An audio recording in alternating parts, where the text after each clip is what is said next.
တင်တခါမှမကြဘူးသေးတဲ့ကဘာပေါ်ကထူးဆန်းလွန်းတဲ့အချက်၃ချက်ကိုသိပါသလား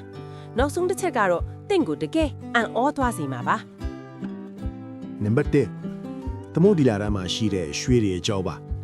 ကမ္ဘာသမုဒ္ဒရာအောက်ခြေမှာရှိနေတဲ့ရွှေတွေကိုသာအကုန်ဖော်ထုတ်ပြီးလူတိုင်းကိုခွဲဝေပေးမယ်ဆိုရင်လူတစ်ယောက်ချင်းစီဟာရွှေ6ပေါင်4ကီလိုဂရမ်နီးပါးရရှိမှာဖြစ်ပါတယ် နံပါတ်2ပရစိတ်တို့ရဲ့အင်အားပါ